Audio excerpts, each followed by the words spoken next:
Uma boa noite a todos. É um prazer e uma alegria estar com vocês na noite de hoje. E a gente também inaugurando um portal. Normalmente as pessoas reclamam, a gente não pode perguntar, não pode fazer perguntas sobre a palestra, esses assuntos, e normalmente os tempos são pequenos. Eu sou basicamente professora, então eu sempre tenho a disposição para responder, mas infelizmente o tempo é curto. A gente vai disponibilizar na internet e lá, quando estiver lançado no canal, vocês podem perguntar e a gente responde. Eu vou gravar um anexo e responderei as perguntas que vocês tiverem. Na verdade, essa é uma das funções do portal Cultura Espírita. E o tema que a gente vai abordar hoje é um tema muito interessante e atual. Como sempre, as pessoas perguntam de onde saem as suas palestras. Eu não penso assim, vou falar sobre determinado assunto.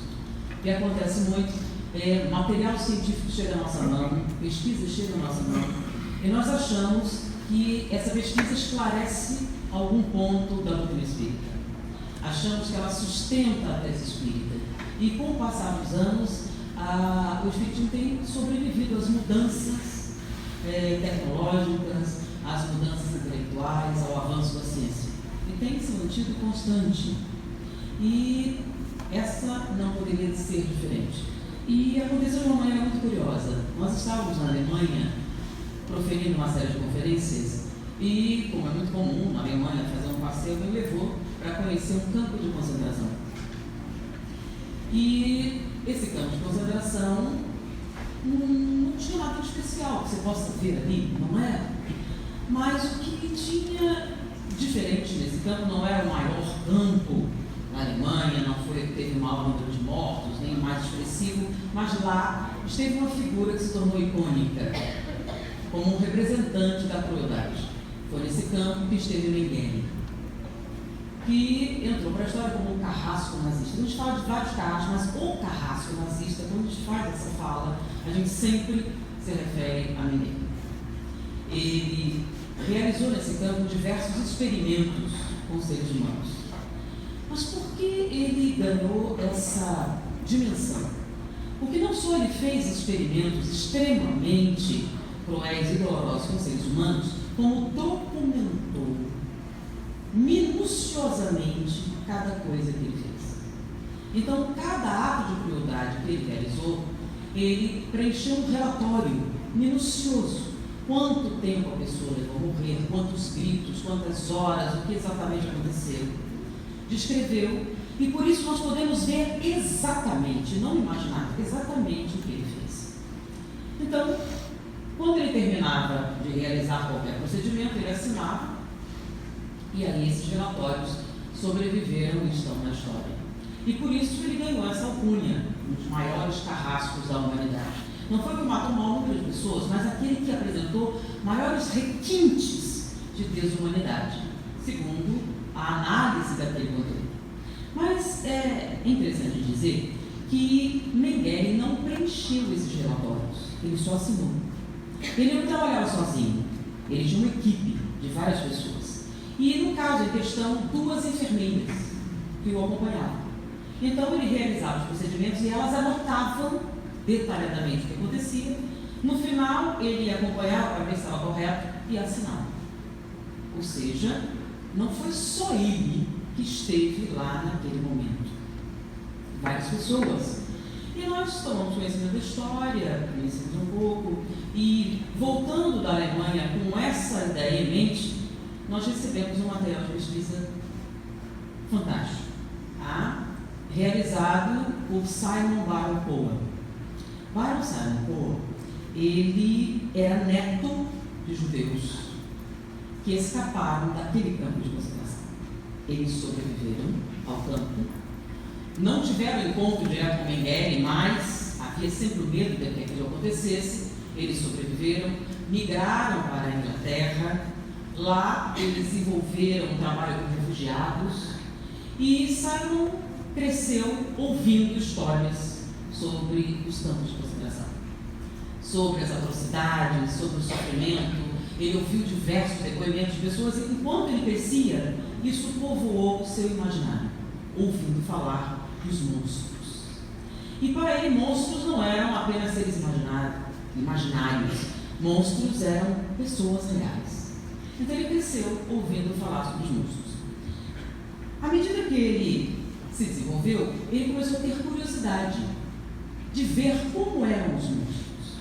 E quando a gente imagina a crueldade, a gente imagina que ela tem uma face, que ela tem uma característica, que você pode enxergar isso em alguém. Você pode olhar e ver se essa pessoa é um degenerado ou não.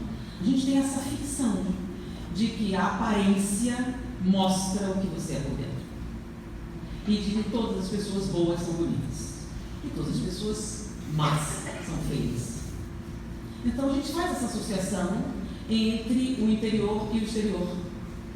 E mesmo sabendo intelectualmente no real, a gente ainda se prende a esse estereótipo, né? Pessoas más são feias. E pessoas bonitas são boas. E Simon queria ver os monstros, como eles se pareciam. Porque ele sabia que monstros eram reais. Ele se tornou cientista, um neurocientista de renome, mas antes de chegar nessa situação, como adolescente, ele sentiu a curiosidade de ver como se parecia ninguém. E para sua grande surpresa, ele era um homem bonito, bem apessoado e, segundo pessoas que o viram, charmoso, um gentleman. Em nenhum momento ele transparecia aquelas características que eu colocar na história como grande carrasco nazista.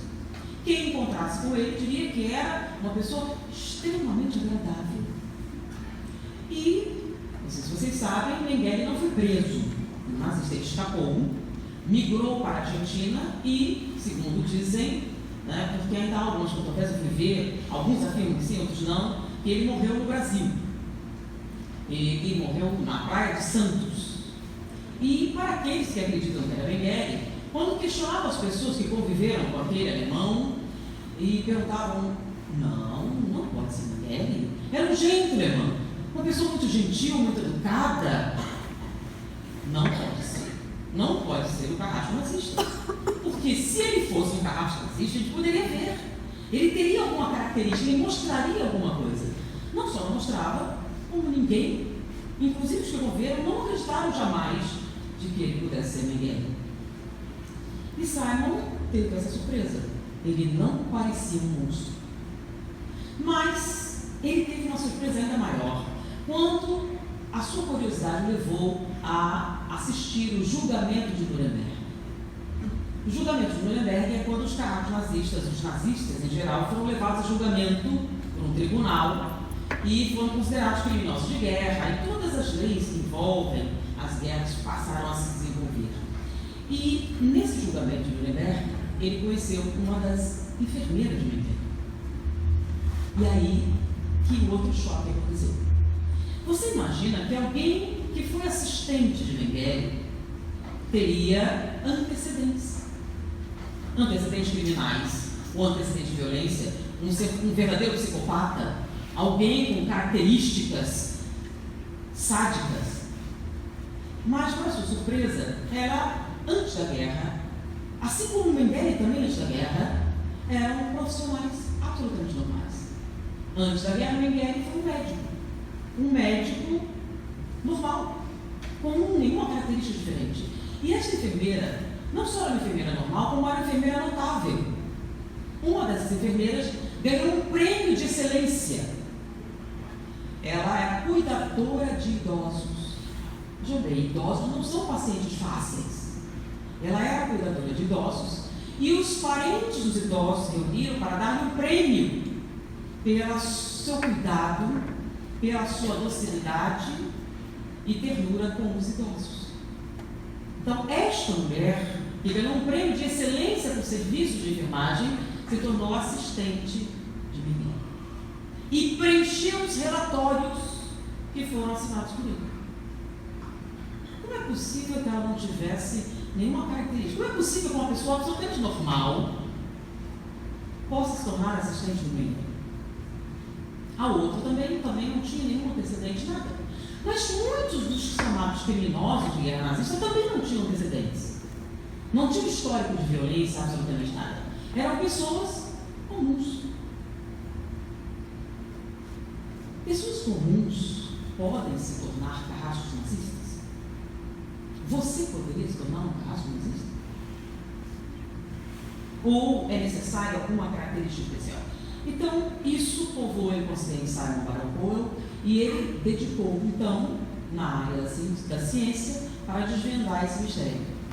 E, finalmente, depois de conjurar, ele conseguiu o feito de reunir mais de 300 pesquisadores, 60 instituições de pesquisa, num trabalho comum. Ele conseguiu juntar essas informações, o que é difícil, que há um certo protecionismo, e, finalmente, ele chegou a um relatório e um livro que ele publicou chamado A Ciência do Mal. Não sei se ainda já tem em português, mas a gente recebeu o material dessa pesquisa. Então, de onde vem o mal? É uma característica genética? É uma característica intelectual? É algo que você aprende? De onde surge o mal? E essa pesquisa é que veio, então, explicar alguns acontecimentos interessantes. Eu não posso falar de todos eles que contribuíram para isso, eu vou falar de alguns. Tá? Um deles é o próprio Simon Baron-Cohen, Susan Fiske, Philip Zimbardo, e o quarto que eu ia falar, eu não consegui aprender o nome dele. Ele é um indiano que tem um nome pronunciado com trocentas sílabas. Mas eu juro que vou aprender o nome dele, porque é importante. Deu uma grande contribuição nessa pesquisa, né? Então, esse indiano, ele fez a primeira parte da pesquisa, que era os fatores genéticos. Simon Baron-Cohen chegou à conclusão que o ser humano, ele tem uma válvula de escape contra a crueldade, contra o mal. Nós somos seres sociais e há uma necessidade cooperativa nos seres humanos. Em virtude disso, nós temos uma convivência estreita. Desde os primatas isso acontece.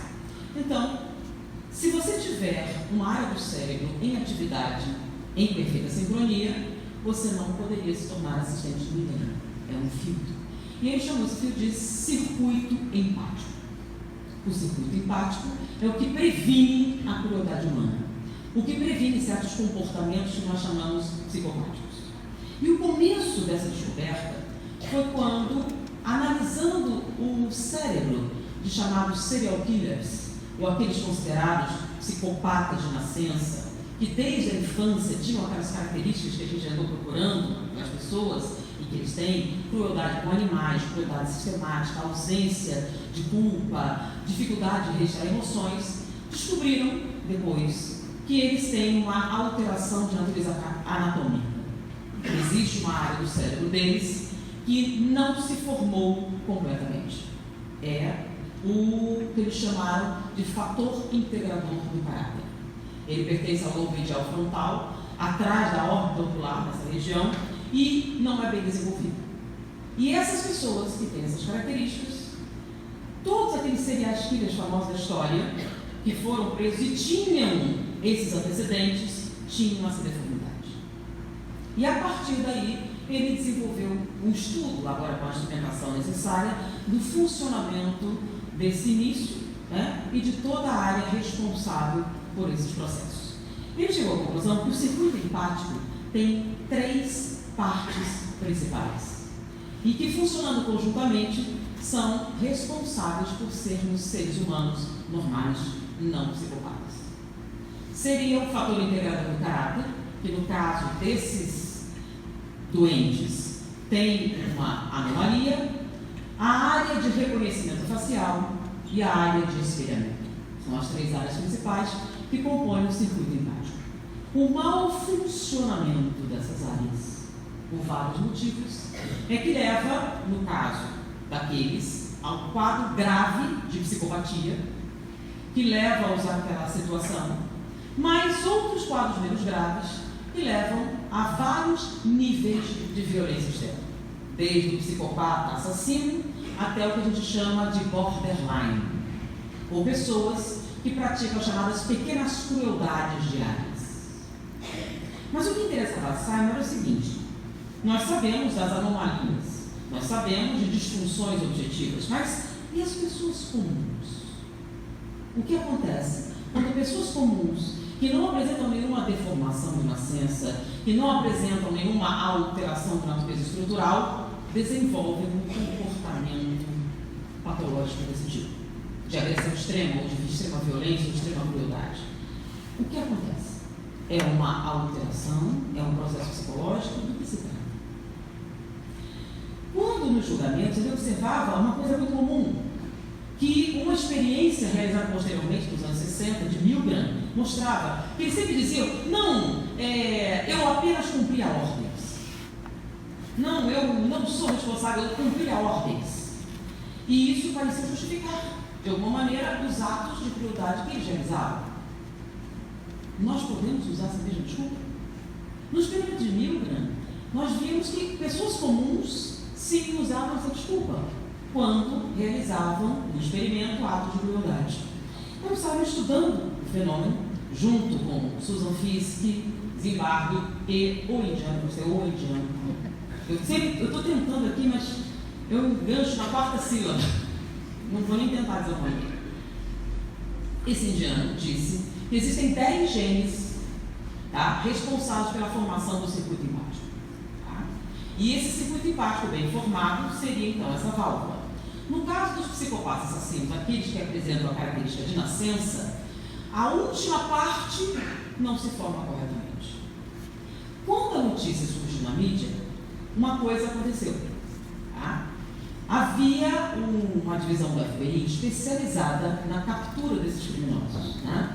E um chefe de departamento especial era um especialista em profiles, perfis para caçar esses criminosos. E eles haviam capturado um assassino de mulheres que havia matado 32 pessoas. E ele foi preso por uma circunstância, porque são muito difíceis de capturar, porque normalmente tem um QI muito alto, uma série de características que inviabilizam a sua captura, e ele foi preso. Mas na sociedade sempre houve um problema, né? O psicopata desse tipo, ele é doente ou ele é criminoso?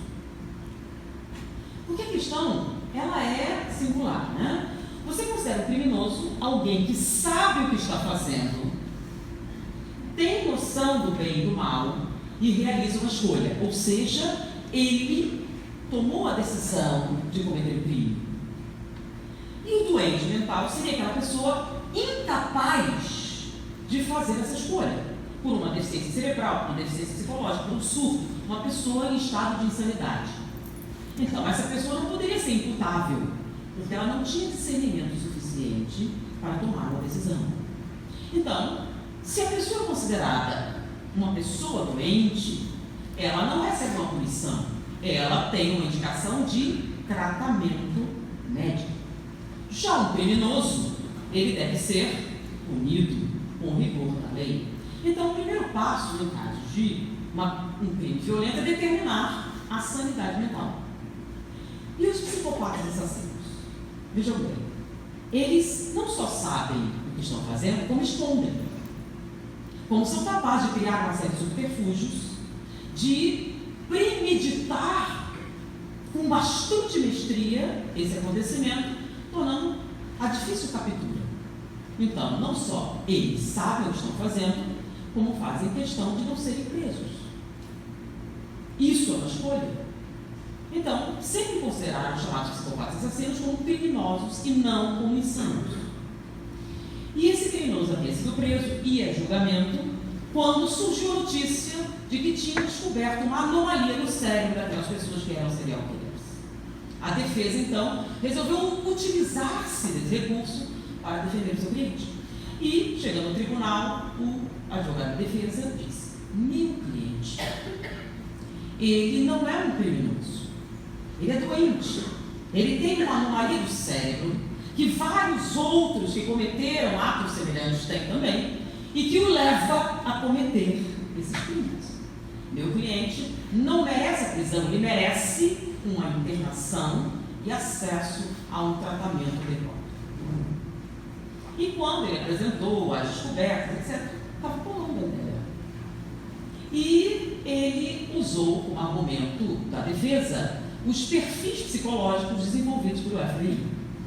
No perfil psicológico, ele dizia: um homem em torno de 40 anos, branco, caucasiano, e descrevia com uma profissão assim, fazendo isso, fazendo aquilo, é o suspeito. Então, a polícia deveria procurar um indivíduo com aquelas características muito precisas E o cliente entrava no perfil, ele foi investigado e ele não tinha um álibi e havia evidências de que ele havia cometido o crime. E aí ele foi preso. E por acaso. E esse perfil foi usado pela defesa para justificar que ele não era criminoso. E como é que ele fez? Ele chamou o agente para depor e perguntou: o senhor conhece ou conhecia o meu cliente? Conheço agora, não conhecia. Quando o senhor escreveu esse perfil psicológico, o senhor conhecia o réu? Não, eu não conhecia o réu. De onde o senhor tirou este perfil? Estudando as características do crime, nós chegamos à conclusão de que aí, como é comum, naqueles que cometem esse crime, ele tinha essas características. Nós fizemos a ligação entre outros casos semelhantes e desenvolvemos um perfil psicológico que se encaixava sobre tudo. Mas esse perfil é muito preciso? Sim, é muito comum que eles tenham essas características. Então o senhor nunca viu meu cliente antes. E o senhor fez um retrato muito preciso dele. Por quê? Porque pessoas que cometem esses crimes têm essas características. Logo, pessoas que têm essas características cometem esse crime? Não. Pessoas que cometem esses crimes têm essas características. O senhor está ciente que o meu cliente tem uma anomalia cerebral? Sim, estamos cientes. E que outros criminosos estudados que deram origem ao seu perfil também tinham essa anomalia? Sim, nós estamos cientes de que eles também tinham essas anomalias. O senhor está ciente que vários outros criminosos que cometeram atos semelhantes tinham essa alteração? Sim, nós estamos cientes. Então, pessoas que têm essa alteração cometem esses crimes? Não. Como não? O senhor não conhecia o meu cliente, fez um perfil muito preciso, ele tem anomalia, o senhor reconhece que outras pessoas que tinham essa anomalia cometem esses crimes. Logo, como você pode afirmar que a causa não é essa alteração cerebral? Eu posso afirmar porque eu tenho alteração cerebral e eu não sou um criminoso. E graças a esse depoimento, eles continuaram sendo considerados criminosos. Por quê? Porque esse agente do FBI tinha essa alteração cerebral e fazia com que ele tivesse várias dificuldades de socialização, mas não o tornou um serial killer. Logo, não é a anomalia cerebral que produz os serial killers. Ter a anomalia faz com que ele tenha certas características sociais e a sua escolha de natureza intelectual é que os torna assassinos seriais. Eles têm uma predisposição e escolhem seguir por esse caminho. Outros não fazem isso. Mas Simon, a partir dessa descoberta do chamado fator integrador do caráter, começou a mapear toda a área responsável por isso. E ele dividiu, então, a primeira parte foi o trabalho desse indiano que determinou os fatores genéticos, né? Então, essa anomalia que os chamados psicopatas têm, olha só, eu vou separar, eu estou falando psicopata, mas eu estou separando o sociopata, que é uma outra coisa, tá? O psicopata é aquele que tem as características na infância, então, tanto que ele ganhou um nome próprio, então não há uma separação. Existem outras psicopatias, mas não é esse caso em questão, tá? Bom, há fatores genéticos envolvidos que perduram essa má formação. Ele não forma a última parte, que seria o chamado fator integrador do caráter. Isso gera uma característica. Ele se torna incapaz de reconhecer as emoções no rosto de outras pessoas. Então, o ser humano normal funciona da seguinte maneira.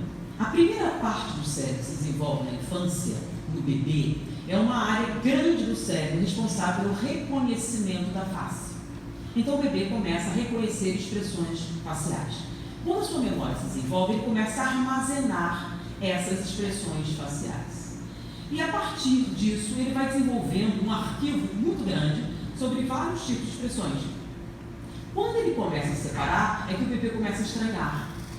Então, no momento em que ele começa a ver aqueles que são familiares e aqueles que são estranhos, ele já estabilizou a área e ele começa a desenvolver. Então, nós começamos bebês a desenvolver esse quadro de reconhecimento facial. E quando nós chegamos à idade adulta, nós temos um arquivo vasto de expressões diferentes que as pessoas podem ter. Isso funciona como? Você está andando na rua e vê alguém com uma expressão de medo, de pavor. Sem olhar o que aconteceu, você já se abaixa também, vai que é bala perdida. Você reconheceu o medo em outra pessoa e tomou uma resposta adequada àquilo. É mais ou menos, você faz no cinema, né? Você vai ao cinema e lá pelas tantas o ator toma uma joelhada nos testículos e você se encolhe. Não foi nem o seu. Por que você se encolheu? Ou quando o ator passa um momento muito triste e você se emociona e chora junto. Por que você está chorando? É seu parente, seu conhecido? Não.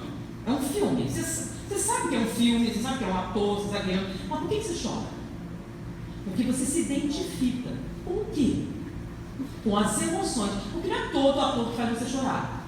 São alguns. O que eles têm? Eles conseguem expressar a emoção de tal maneira que você se identifica com ela e você é capaz de espelhar. Então, você reconhece o que ele está sentindo, procura dentro de você qual a resposta apropriada e dá. Então, o nome disso é empatia. E essa empatia, ela não serve apenas para se divertir vendo um filme. Ela tem uma função. A função é manter nossa estrutura social. A ideia é o seguinte: se você infligir dor em alguém e reconhecer essa dor, você também vai sentir. De maneira que isso impede você de atingir violentamente outra pessoa. Ou deveria. Se estivesse funcionando direito. Que é o que acontece com primatas. E o ser humano também é um primata. Deveria ter as mesmas características que tem. Então, é comum. Você está brigando, seu irmão aí chora. Para tudo. Lembra? Era assim, não é? Chorou, para. Ou caiu, parou. Você reconhece aquela pessoa. Não, aí você para.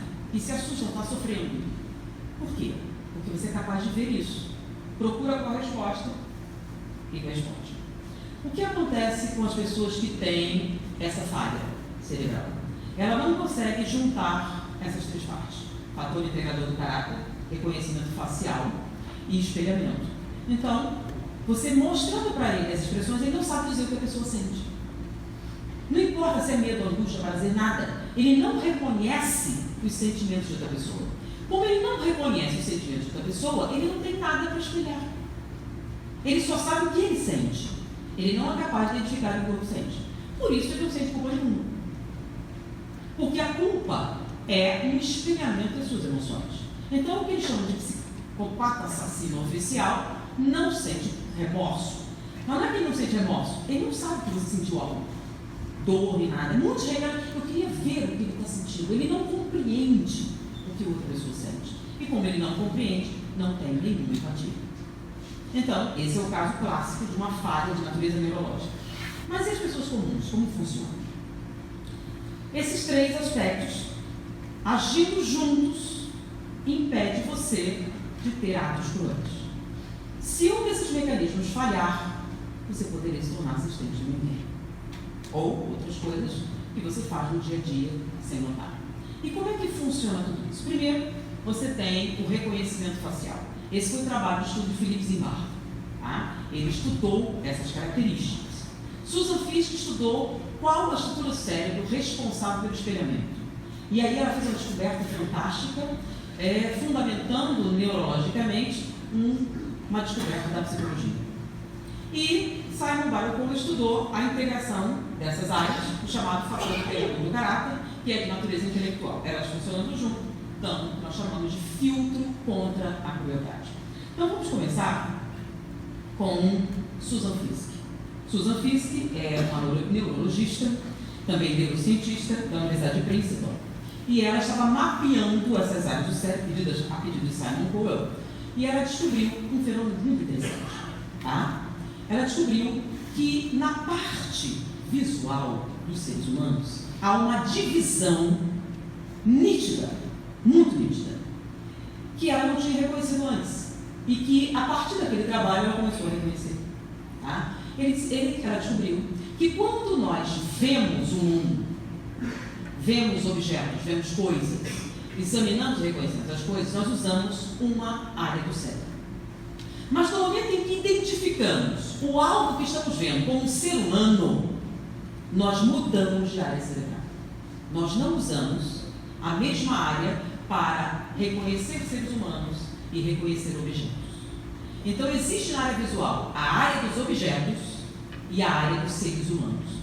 O que está falando dos seres humanos? O que é seres humanos.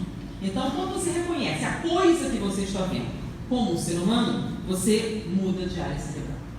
Então existe uma área cerebral específica na área da visão para reconhecer os seres humanos.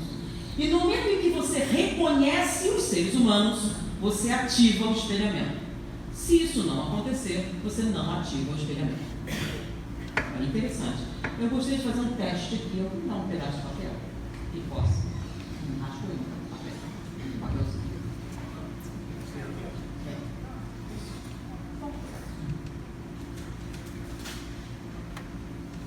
Só para eu demonstrar uma coisa para vocês, tá? Aqui eu tenho um inocente pedaço de papel, tá? E eu vou fazer uma coisa. Eu vou amassar brutalmente esse pedaço de papel. Você sentiu mal? Não. É até irônico, né? Ninguém amassa brutalmente um pedaço de papel, certo? Você só amassa um pedaço de papel. Não tem brutalmente. Ninguém usa brutalmente para isso. Foi uma escolha infeliz de palavras, né? Por quê? Porque nunca você vai associar brutalmente com amassar um papel, certo? E se eu pisar? Talvez alguém já está sujando o chão, mas não vai sentir nada, certo? Por quê? Porque é uma coisa. Então, as coisas usam uma área e elas não têm respostas emocionais espelhadas. Mas no momento em que você reconhece esse algo, em vez de um papel, fosse um coelhinho fofo, um ser vivo, para algumas pessoas. Para alguns, ser vivo não foi. Alguns veriam que coisa horrível, foi brutal. Outros não, nossa, um assado seria bom. Mas, se estivéssemos falando de seres humanos, você seria considerado um criminoso. Seria um ato de brutalidade. Por quê? E todos sentiriam, reagiriam. Quando você reage, quando você assiste uma cena de tortura, quando você assiste um filme e você reage emocionalmente, lembra? Ai, quase foi você. Às vezes até dor você sente, ai meu Deus, doeu. Ninguém considera você, por que doeu?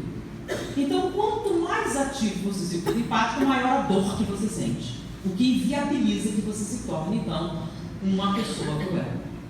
Bom, mas o que aconteceria se isso não funcionasse bem?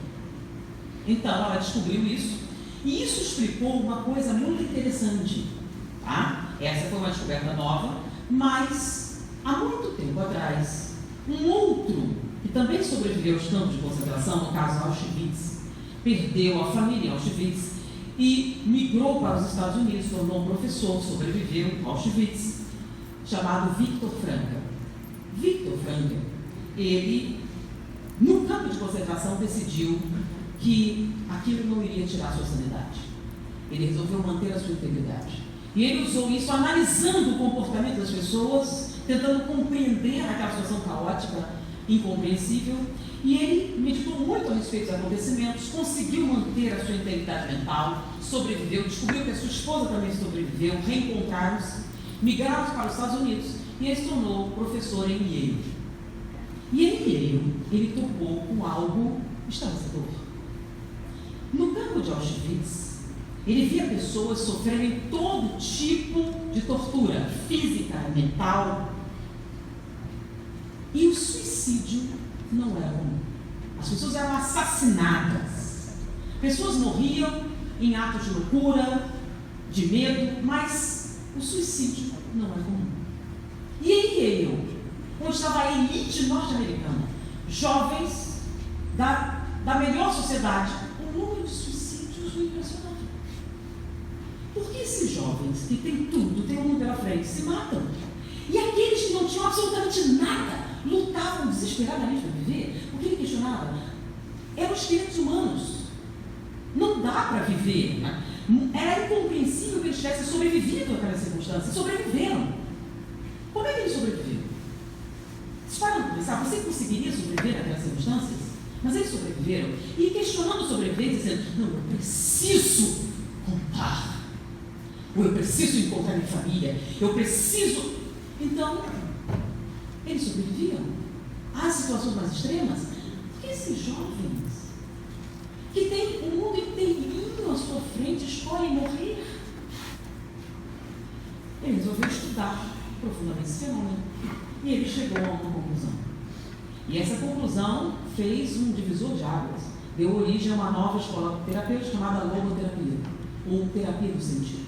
Ele descobriu que se você tiver um motivo válido, um sentido na sua vida, eles podem tirar tudo de você e você sobrevive. Esse sentido pode ser um amor, pode ser um ideal, pode ser qualquer coisa que seja só sua. Um sentido, uma motivação para a existência. Podem tirar qualquer coisa que você ainda encontra motivo para sobreviver. Mas, se sua vida não tiver sentido, se você não encontrar algo que você e só você tem de importante no mundo, ou seja, se sua vida perdeu o sentido, mesmo que você tenha todos os prazeres, isso não é suficiente para te manter vivo. Porque você sente o que as pessoas descrevem como um vazio interior. Um vazio que só faz aumentar e parece engolir como areia movediça todos esses prazeres, porque você não encontra um motivo para viver. E aí, ele, descrevendo o sintoma dessa perda de sentido, ele dizia, um dos sintomas é o fenômeno da coisificação. Ele criou a palavra, as pessoas passaram a usar. Ele diz o seguinte, no momento em que você perde o sentido, e esse vazio começa a consumir você passa a ter dificuldade de se relacionar com outras pessoas, que aparentemente você não tem nada para dar. Porém, nessa busca de preencher esse vazio, você começa a buscar diversos relacionamentos. Então você tem um aumento enorme da quantidade de relacionamentos sexuais em detrimento da qualidade. Ou seja, você tem os chamados relacionamentos vazios. Por quê? Porque você não consegue se identificar com outro ser humano. Só que para poder fazer isso, usar alguém para preencher o seu vazio, você antes precisa coisificar. Como assim? Se você pensar que essa pessoa que você está usando pode ser sua mãe, sua filha, um parente, alguém conhecido, que ela possa ter sentimentos, você não vai poder usar. Então antes você coisifica, chamada mulher-objeto, ou relacionamento descartável, ou como um jovem sugeriu para mim, um relacionamento recreativo. Que na verdade você pega uma pessoa que nasceu, viveu sentimentos, sofrimentos, parentes, amores, etc., e transforma num objeto. E o objeto, a gente pode o quê? Sem problemas. Nenhum sentimento. Você pode, inclusive, pisar neles e não sentir absolutamente nenhum remorso. E as pessoas fazem isso. Mas para fazer, primeiro tem que coisificar, segundo Freud. E ele descreveu o que seria a coisificação, A despersonalização, aí tem uma série de jargões de natureza psicológica. Mas o que nos interessa é que Susan Fiske descobriu que a coisificação não é um fenômeno exclusivamente psicológico, é neurológico. Como assim neurológico? Então, quando você reconhece o ser humano, você usa a área dos seres humanos. Se você coisificar uma pessoa, você deixa de usar a área dos humanos e passa a usar a área das coisas. Se você está usando a área das coisas, não tem espelhamento, não tem resposta dolorosa e você não é capaz de se identificar com a dor de outra pessoa. E se você não tem empatia, qual o problema de amassar um pedaço de papel? Qual o problema de descartar uma mulher descartável? Qual o problema de jogar fora um relacionamento descartável? Não envolve consciência. E nesse caso, é neurológico, você não sente nada mesmo. Você poderia ter sido assistente do IR, sem problema. Não, de jeito nenhum, mas não era alguém importante. Não era alguém importante? Você fez sofrer e não se importa absolutamente? Por que não? Você não amassa brutalmente um pedaço de papel. E você jamais brutaliza uma mulher descartável. Então, é assim que funciona. A coisificação não é psicológica, ela é real. Mas como é que essa coisificação acontece? De onde surge esse fenômeno? E aí esse é o trabalho de Philip Zimbardo. Philip Zimbardo era da Universidade de Stanford, né? E ele também teve uma história semelhante à de Simon, um pouco diferente. Ele era de Nova York e cresceu no Bronx, na época das guerras de gangue, onde há uma grande mortalidade. E ele era de origem mexicana e cresceu ali. Todos os seus amigos de infância morreram nas guerras de gangue. Ele foi o único que sobreviveu. Ele tinha uma capacidade intelectual extraordinária, ganhou uma bolsa de estudo, chegou a se tornar pós-doutor em Stanford, em Harvard, e estava trabalhando em Stanford. E a pergunta é: por que eu sobrevivi? O que tinha diferente comigo? Por que todos os meus amigos morreram? O que faz isso acontecer? Então ele queria entender de onde vinha a violência. Como, e se identificou com o Simon, queria saber de onde vinha a maldade, eles juntaram os seus trabalhos. Philip Zimbardo estava estudando principalmente comportamento de criminosos. Então, ele, nas prisões, analisava o comportamento de pessoas violentas, tentando ver de onde vinha. E ele estabeleceu um estudo que ele aplicou, testou, com grande sucesso, uniu o seu trabalho com Simon e chegou a uma teoria muito interessante. Ele dizia o seguinte: para que o espelhamento, então, Susan Fish estudou a estrutura neurológica, a coisificação. Philip Zimbardo estudou o espelhamento, o que causa a coisificação.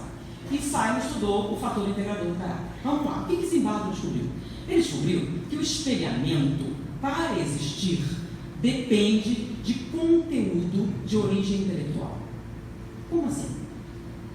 Ele disse que para o espelhamento funcionar, como Simon esperava que funcionasse, era necessário que o ser humano fosse capaz de identificar pelo menos 412 emoções diferentes nos dois sexos, em pelo menos 3 raças. Se ele tivesse essas características, o espelhamento iria acontecer e ele, então, não teria uma atitude cruel. Mas se ele não fosse capaz de fazer esse reconhecimento, ele teria um comportamento semelhante, em várias gradações diferentes, de um psicopata. E como funciona isso? Bom, ele estabeleceu a teoria e ele usou um programa de computador. Ele pegou um programa e programou botou nesse programa as expressões faciais com as emoções. Tá? Então ele fez um bonequinho despersonalizado. Você veria o bonequinho, não saberia se é homem, mulher, nem raça. E você veria, na expressão dos olhos, da boca, etc., que emoção ele estava sentindo. E você deveria dizer o que ele está sentindo. Medo, raiva, dor, angústia, sofrimento, vergonha, etc. Todas as emoções que os seres humanos têm. Então, você reconheceria e você poderia, então, fazer um gradiente de crueldade. Quando eles fizeram os testes, eles viram que os diagnósticos, borderline, psicopatologia, etc., se encaixavam perfeitamente bem naquela escala de Zimbardo. Ou seja, quanto menos capacidade de espelhamento, maior capacidade de violência. Então, a violência está diretamente ligada à capacidade de sentir a dor do seu oponente. Então, bom, agora a gente tem que ver se isso realmente funciona. E aí que ele foi aprimorando. E o que foi o fator decisório dessa pesquisa foi uma experiência que ele fez com uma garotinha loura de Beverly Hills. Ele colocou uma menina para identificar as emoções. E ela foi muito bem. Ele pegou os bonequinhos e ela identificou. E aí ele colocou os bonequinhos como uma família, para identificar em situações sociais. Né? Então havia o pai, a mãe e uma criança. 2 crianças. Então, o que eles estão sentindo? E ela foi um sucesso no teste. Ela foi capaz de escrever, eles estão alegres, eles estão tristes, eles estão brigando, está aborrecido, o papai está aborrecido e tal. E ela tinha 8 anos e foi perfeitamente capaz de identificar as emoções. Ou seja, ela estaria entre o quê? Aqueles mais difíceis de cometerem a violência. Porém, num determinado momento, os mesmos bonequinhos, exatamente iguais, foram coloridos. Ou seja, passaram a apresentar um conteúdo racial. E nesse momento ele perguntou: o que eles estão sentindo? Não sei. Como você não sabe? São empregados.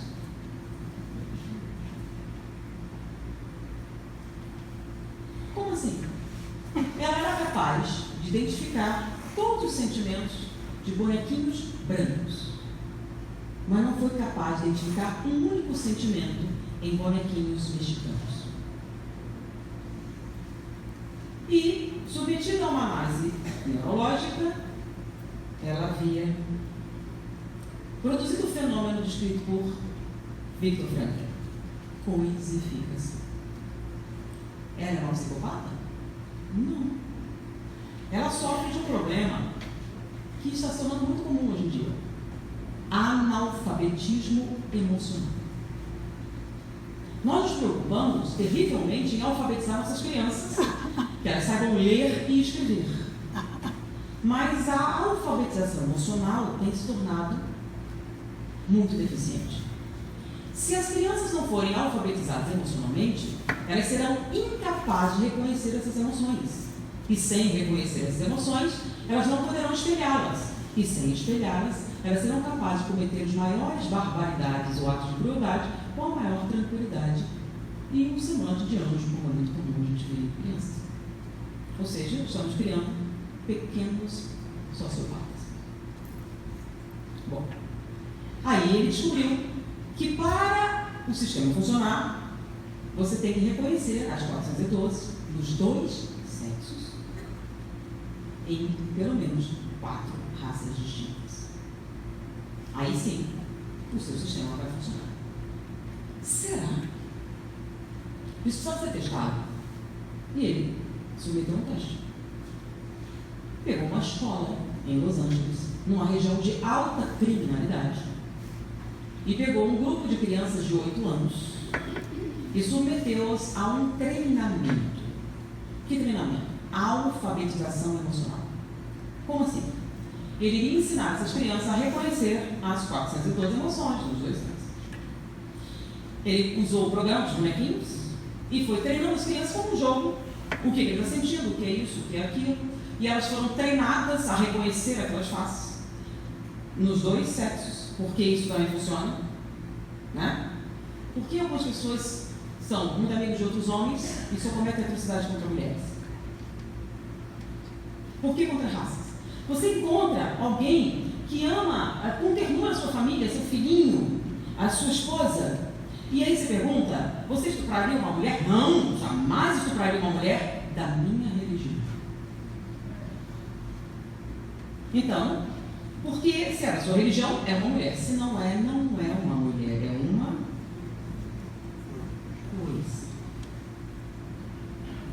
E se é uma coisa, você pode. Não tem problema. Isso funciona de que maneira? É simples. Lembra do fator integrador de caráter de Simon? Então, se você não for alfabetizado corretamente, a coisificação acontece de cima para baixo. Como? Mendigo não é gente. Mendigo não é gente. Mendigo não é gente. E aí você cresce ouvindo falar que mendigo não é gente. Então, se uma pessoa que é gente tropeçar, você automaticamente ajuda. Porque é uma... Você não consegue ficar indiferente. Mas mendigo não é. Alguém dessa raça não é gente. Então você encontra criancinhas palestinas no jardim de infância cantando musiquinhas contra os judeus. Judeus não são gente. Aí ela cresce. E você pode fazer com qualquer pessoa. Os nazistas. Judeus não são gente. Judeus não são gente. Se não são gente, você pode fazer experimentos científicos. Seria o mesmo que usar coelhos, cobaias, etc. Então você pode fazer sem sentir absolutamente nada. Você não é um psicopata assassino. Você está no estado de psicopatia por indução intelectual. Então, quando você intelectualmente coisifica qualquer pessoa, ou raça, ou gênero, ou qualquer negócio que você escolher, você automaticamente se torna capaz de cometer as maiores crueldades com essa pessoa, com a maior tranquilidade. Inclusive, as pessoas se acham incapazes. Por exemplo, você tem aquele amigo médico, uma pessoa super gentil, maravilhosa, uma esposa linda, um filhinho fofo, você frequenta a casa dele, uma pessoa educada, gentil, e quando entra lá no SUS, vira monstro. Senta, sai daí, criatura. E você não reconheceria. Por que ele fez isso? Ele jamais faria isso com a sua mãe? Não, jamais. Nem com ninguém. Com nenhuma pessoa. Mas o que aconteceu lá? Acontece uma coisa que acontece na faculdade de medicina, né? Você chega, não aprendeu a lidar com as emoções, e aí, uma fuga psicológica faz o seguinte: um estudante falando com o outro, cara, você viu um fígado no leito 9? Um fígado legal, dá uma olhada. Cara, tem um pulmão fibromatoso no 11, dá uma olhada lá. Ou então, ele chega para você para marcar um compromisso e diz, olha, eu tenho 3 vesículas e um apêndice à tarde, depois eu posso te encontrar. Ele não tem 4 pacientes, pessoas com nomes para atender. Ele tem 3 vesículas e um apêndice. Eu tenho 2 cesáreas. O que acontece? Uma cesárea é o quê? O que é um apêndice? Mas ele não está com um apêndice, ele está com um ser humano. Por isso é muito importante, né? Essa é minha mãe. Essa é a mãe. Fica diferente. Deixou de ser um fígado e passou a ser a mãe de alguém que ele conhece. Passou a ser a tia, passou a ser uma pessoa. Ele até cumprimenta, né? Uma coisa estranha. Mas ele foi treinado. Ainda dizem, se você se emocionar, não pode fazer o serviço. Tem certeza. E nisso você pode cometer as maiores crueldades, né? Inocente absolutamente nada. É um psicopata? Não, é uma pessoa perfeitamente normal. Zimbardo pegou as crianças, treinou-as no reconhecimento facial, nas 402 emoções, os 2 sexos e 3 raças. E quando ele terminou isso, essa alfabetização, ele desenvolveu um projeto chamado Projeto Herói Imaginário. Porque não basta reconhecer as emoções. O que você vai fazer com elas? Qual a resposta adequada? As crianças precisam aprender. Então, o que é o Projeto Herói Imaginário? Ele pegou heróis, tá? E contou para as crianças a história desses heróis, tá? Escreveu com minúcias. Depois fez as crianças dramatizarem aquelas experiências dos heróis, tá? Então, o que eles estão sentindo? Lembra que eles estavam aprendendo? Então, ele tem que mostrar o que o herói estava sentindo naquele momento, a vítima estava sentindo naquele momento, os acontecimentos, e isso, o nome disso era Projeto Herói Imaginário. Por que ele fez isso? Vamos entender o que está acontecendo com as crianças, tá? Antigamente, nós tínhamos famílias pluricelulares, né? Morava o avô com 2 tios, com um primo, todo mundo morava junto.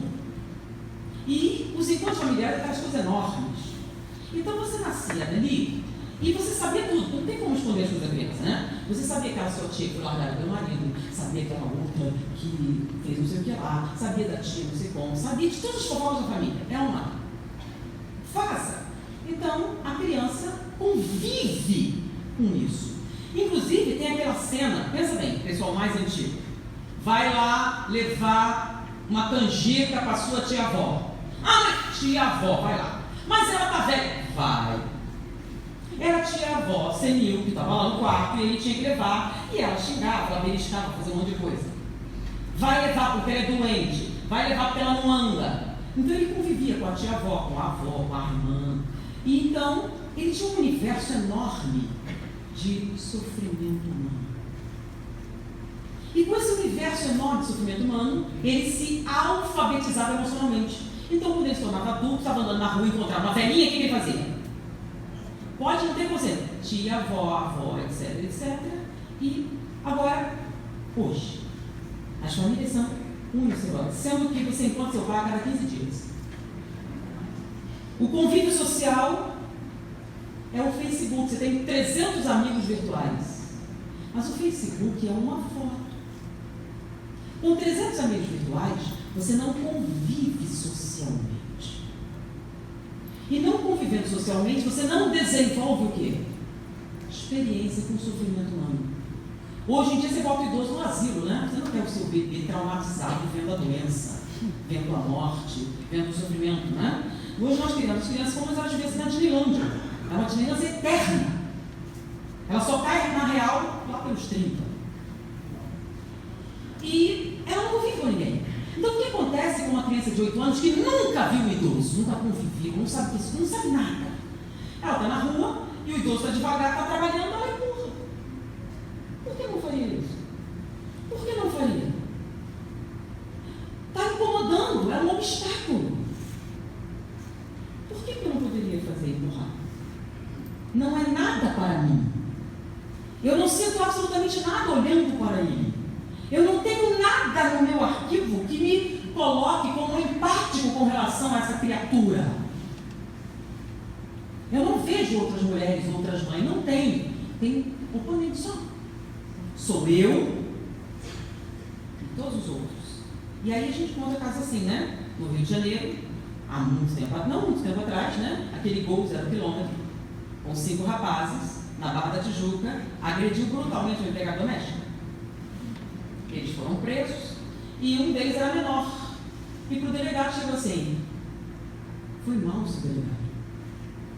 Eu não queria bater no empregado doméstico. Eu pensei que era uma prostituta. E isso explica tudo. Né? Aí você pode ir, nossa, que horror. Só que o pior não foi isso. Foi o pai dele que foi prestar esclarecimento porque ele era menor. E ele tinha que ser o delegado, foi mal, eles se enganaram, eles pensaram que era uma prostituta. Qual a diferença? Se fosse uma prostituta, muda o quê? Para eles fazia diferença. Por que fazia diferença? Prostitutas não são gente. Tem certeza que faria diferença para vocês? É que eu comecei falando empregada, se eu faço o contrário, uma prostituta vai prestar queixa de agressão. E aí você pergunta: onde você está? Ou pior, que roupa você estava vestindo? Isso muda tudo. Muda tudo, certo? Claro que muda tudo, ó. Se você fez a pergunta, que roupa ela estava usando, você pode ser assistente de ninguém. Sem problema. Basta ele usar as palavras certas. E você coisifica perfeitamente. Né? Não é gente. Senão a gente não merece. A empatia. O que é empatia? A resposta de um sofrimento. Né? Então, nesse caso, você é imune à vergonha, você é imune ao sofrimento, você é imune à dor, imune a tudo. Ela pode sentir qualquer coisa que você não se identifica, porque ela não é gente. Essa é a explicação de onde vem o mal. Vem de dentro. Você pode ter uma anomalia, mas a escolha é intelectual. Se você tiver princípios, você pode fazer a escolha certa. Lembra da gente? Ele podia não entender, mas seres humanos, todas as pessoas merecem respeito. Ele pode até não entender o que ele sente. Então, o fator tríplice: reconhecimento facial, espelhamento e fator integrador da área. Princípios. Então, o reconhecimento facial é uma capacidade. Você vai reconhecendo. A empatia, a resposta ao espelhamento, você aprende. Você reconhece, mas tem que saber o que significa. Então, se nós não alfabetizamos emocionalmente nossos filhos, vai ver o que eles estão fazendo hoje, né? Hoje você no asilo, em liderança, se torna um grande céu, uma empresa, permite centenas de famílias, né? Não tem nenhuma importância. Por que teria? Eles são números. Empregados não são gente. Correto? Mas quem fez isso? Quem fez isso? Vamos voltar para Zimbar.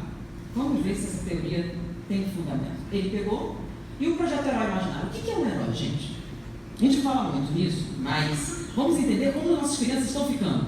O que é um herói? Vamos lá. Um soldado ganhou a medalha de honra do Congresso. tá? Um herói, a estrela de prata, a mais alta honraria dos Estados Unidos. O que foi que ele fez? Matou gente? Não, um monte de soldado matou gente. É porque ele matou o inimigo que ele ganhou a medalha? Quem é o herói? Vamos lá, bombeiros. A função do bombeiro é salvar vidas? Todo bombeiro ganha medalha? Não, alguns ganham medalha. Por quê? Porque são heróis. Ué, não são todos heróis? Não. Alguns são heróis e eles ganham medalha. Médico. Ele ajuda as pessoas, não ajuda? Todo médico ganha medalha? Não, só os heróis. O que é um herói? Vocês sabem o que é um herói? Quem é o herói? Em qualquer situação. É aquele que arrisca a própria vida. Que não é uma exigência de ser bombeiro, entendeu? Para salvar alguém. No caso do soldado, é aquele que, sob fogo inimigo, salva os seus companheiros. Não é porque ele matou. É o bombeiro que, com o risco da sua existência, entra no prédio que não era para a obrigação e ele faz. É o médico que vai lá na zona do ebola, com o risco da própria vida, numa zona de contaminação para servir. Esse é o herói. Então, vocês sabem o que é o herói? Mas suas crianças sabem? Não, para elas, herói é o Homem-Aranha, o Batman, o X-Men. Então, para ela, o Homem-Aranha é herói porque ele tem superpoderes, gente. Entendeu? Então, você tem... Aí pode. Porque gente normal não faz isso, é coisa de otário. Você não vai arriscar a sua vida, vai? O Homem-Aranha tem superpoderes. O Superman é invulnerável. Então, heróis são figuras imaginárias que não existem na vida real. Ninguém é uma pessoa, e você vai arriscar a sua vida que pode perder, porque não vai se regenerar, não vai ter superpoderes. Pessoas normais que são capazes de se sacrificar por outra pessoa. Nós ensinamos o que são heróis de nossos filhos. Então, no imaginário deles, não só eles não convivem com gente, desenvolvendo analfabetismo emocional, não tem heróis para desenvolver o fator integrador do caráter, nós estamos formando pequenos psicopatas. Aí a gente acha que a sociedade violenta, vamos lá, no passado, o bullying, né? Era muito diferente. É a mesma coisa hoje? Uma menina em Laranjeiras foi atacada por essa menina. Por quê? Porque era muito bonitinha. Hoje é normal eles chutarem até quebrarem costelas. É super normal garotos de 8 anos quebrar o braço de outro colega. Era comum na época de vocês? Não é na minha época, não. Hoje é normal. A violência extrema entre crianças pequenas. Ele chuta, o sangue brota e ele não para de chutar. Entre na internet. Isso era normal na nossa infância? Não era. O que está acontecendo? Não tem empatia. Sem empatia você pode se tornar assistente do Miguel. Nossas pequenas crianças podem trabalhar no campo de concentração com maior tranquilidade. E podem separar quem vai morrer e quem vai viver. Com facilidade e sem sentir absolutamente nada. E de quem é a culpa? E o que são os heróis? Aí Felipe Zimbardo apresentou os heróis. Então, você é um soldado. Você está com medo. Fica com medo. As balas, mas os seus colegas estão gritando. O que estão sofrendo? E ele dramatizava. O bombeiro, o policial, o herói, o médico, etc. Em várias situações. E aí começou a falar de personagens da história. Albert Schweitzer, Mary Bettina McLeod, James Farmer Jr., Martin Luther King. Heróis. Porque o pessoal está desconstruindo herói. Não existe, né? É pura falsidade. Alguém inventou. Essa fala, alguém inventou, pensa bem. Sabe o que significa? Herói mesmo é o Homem-Aranha. Só podem ter inventado. Quem tem 16 anos, não vai existir um cara assim. Não existe. Francisco de Assis é um mito. Nunca existiu uma pessoa dessa. Não dá. Pelo que ele vê, não pode existir. É puro mito. Até porque ele nunca ouviu nada diferente. E aí, Felipe Zimbardo fez esse trabalho, Projeto Herói Imaginário. E aí, qual é a prova final? Ele pega um desses meninos que passou por todo o programa e mostra para ele uma situação. da escola. Ele tem agora 9 anos e ele mostra o corredor, tem um garoto gordinho acuado por 3 outros. O que está acontecendo? Eles estão perseguindo ele. Ele está com muito medo. E o que você faria? Eu seria o verdadeiro herói. E com esse projeto ele diminuiu 68% a violência no colégio em Los Angeles. Sem investimentos diferentes, sem alterações muito significativas, com um projeto de alfabetização emocional. Ele fez um beijo dizendo: eu seria um verdadeiro herói. Mas para ele poder dizer isso, ele tem que saber o que isso significa. Porque senão, por quê? Ele iria arriscar a sua vida por nada. Não iria. Como não faz? É possível? Sim, é possível. Reconhece o verdadeiro espírita pelo esforço que ele faz para domar suas tendências negativas. E não é tão complicado. É uma questão de autoconhecimento. Então, o que Simon Baron Cohen demonstrou? Que o mal está dentro de nós. E junto com ele está também a mais requintada bondade. É uma questão de escolha. Então, não são seres especiais, são diferentes. Nós, pessoas que fazem escolhas. Mas para a gente poder fazer as escolhas, a gente tem que ter as opções. Então, existe umas jovens em Blumenau, psicólogas, que resolveram pegar esse projeto de Simon de desembarque e aplicar numa creche com crianças com problemas. E foi um sucesso tão grande que elas foram convidadas a uma creche normal, né? E o projeto se chama alfabetização emocional. Nossas crianças são alfabetizadas? Nós estamos alfabetizados? Hoje a gente vai perguntar: que roupa ela estava usando? Não interessa o que você escolher para ser a sua segregação. Se fizer essa escolha, você coisifica. E se coisificar, você será capaz de linchar, você será capaz de fazer qualquer coisa. Lembrem do Espírito Santo? Não, eu jamais faria saques. Não. Linchar uma mulher na praia. Dona de casa, pessoas que nunca fizeram isso com ninguém. Disseram que ela era uma pedófila, uma coisa assim, e sem nenhuma prova. Você não faria? Se fosse uma coisa, você faria. Você sabe onde estão as coisas dentro de você? Se não sabe, tem que desenvolver o fator integrador do caráter. Se está faltando alguma coisa, o que o agente do FBI fez? Você tem uma escolha. Você tem princípios. Escolha esses princípios e permitam que eles orientem a sua vida. Vinde a mim, vós que estáis aflitos, e eu vos aliviarei. Pois comigo todo fardo é leve, todo jugo é suave. É um prazer estar com vocês.